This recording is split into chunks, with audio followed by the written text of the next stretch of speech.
Jordan with The Verge, and I'm here at the Detroit Auto Show, where Audi is introducing something really exciting. A lunar rover that's going to go to the moon as part of Google's X Prize challenge.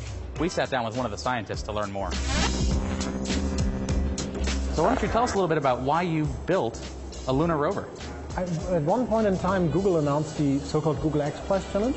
It's basically a bet by the two founders of Google who say, if you get back to the moon privately and drive 500 meters, we give you $30 million. And I was hearing about, this prize and was thinking like, why are they doing this?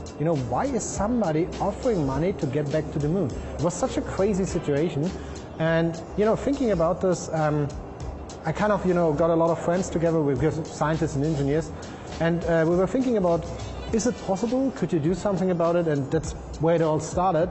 And 7 years later, with where we are today, we've now developed multiple generations of lunar rover prototypes, landing module prototypes.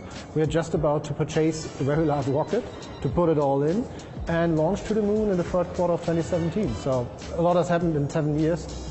Got it. And you've chosen a very historically and scientifically significant landing point for your craft. Yeah, we're going back to the Taurus Littoral Valley, which is the site where man set last foot on the moon. So, and it has been, a lot of research has been done because it was the only Apollo mission. It was the site of the Apollo 17 mission. It was one of the only missions where a scientist actually went to the moon.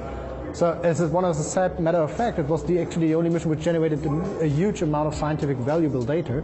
And this is perfect for us to build up on. We have this opportunity to redo this value with much finer equipment and figure out what this anomaly has been caused, and also, of course, expand the range of exploration that has been done there. The main mission objective from our mission is not just to get back to the moon itself, but actually visit something that's been left on the moon. That's the LRV, the Lunar Roving Vehicle. That's the moon buggy that the Apollo astronauts used to drive around the moon.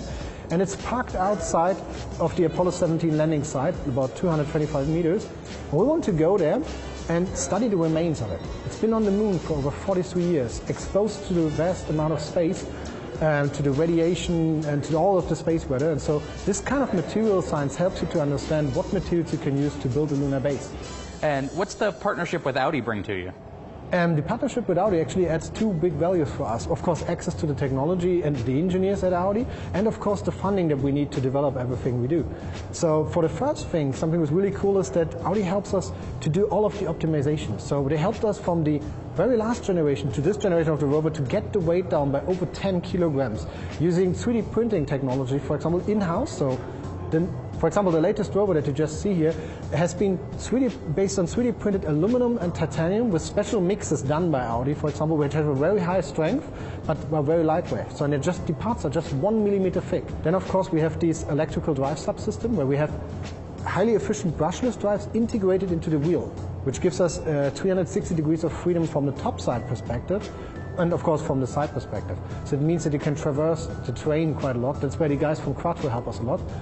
And then you have, of course, the e-tron sector where the guys help us a lot and getting everything qualified because it's a very complex system. So it's not like, it's not something where you can pick up. It's not like a 3D puzzle where you have all the pieces mapped out, but you really need to understand all the states where your hardware could be in. Almost everything self-developed from, starting from the firmware level to the PCB layouts to the hardware programming that you need to do to get things running. And that's something that you need to do to get to a level where you have the kind of reliability that you need, but also can balance the costs. The rover could make it to the moon within 2 years, but space is hard, so good luck to them. We'll have much more from the Detroit Auto Show here later this week. Subscribe for more videos to youtube.com/TheVerge or just check out TheVerge.com.